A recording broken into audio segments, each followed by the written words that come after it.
दिनांक 28 एप्रिल 2024 रोजी सायंकाळी 8:30 वाजताच्या सुमारास पोलीस स्टेशनला बातमी मिळाली होती की चिमाबाई पेठ येथे दोन भावांमध्ये भांडण झालेलं आहे।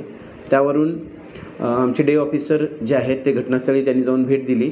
तेव्हा त्यांना प्रथम अशी माहिती मिळाली की यातील आरोपी दिलीप सुरेश गोखे याने त्याचा लहान भाऊ गौरव उर्फ गुड्डू सुरेश गोखे याच्या मानेवर चाकूने मारून जखमी केलेले आहे। त्याबाबत अधिक माहिती घेऊन आमचे डे ऑफिसर जे आहेत मेयो हॉस्पिटलमध्ये गेले।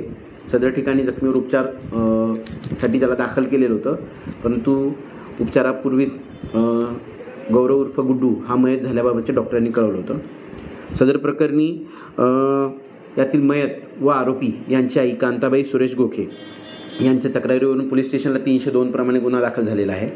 सदर प्रकरणात हकीकत अशी आहे, यातील दिलीप गोखे हा यातील फिर्यादी व त्यांचे पती यांना दारू पिऊन शिवीगाळ करून मारहाण केली होती।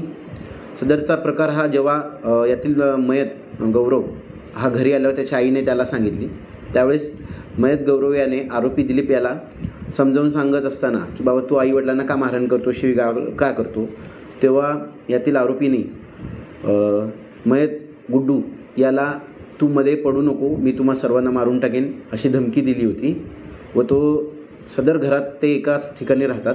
वरच्या माळ्यावर जाऊन सोनपापडी कटिंगची जी सुरी असते ती घेऊन येऊन त्याने मयत गौरव उर्फ गुड्डूच्या मानेवर वार केला होता। त्यामध्ये मयत गौरव हा गंभीररित्या जखमी होऊन मयत झालेला आहे। सदर प्रकरणी तहसील पोलीस स्टेशन येथे CR नंबर 272/24 302 प्रमाणे गुन्हा दाखल करण्यात आलेला आहे। आरोपी दिलीप हा घटनास्थळावरून पळून गेलेला होता। आमच्या तपास पथकाने त्याला ताब्यात घेतलेलं आहे। आरोपीला अटक करण्यात आलेली आहे।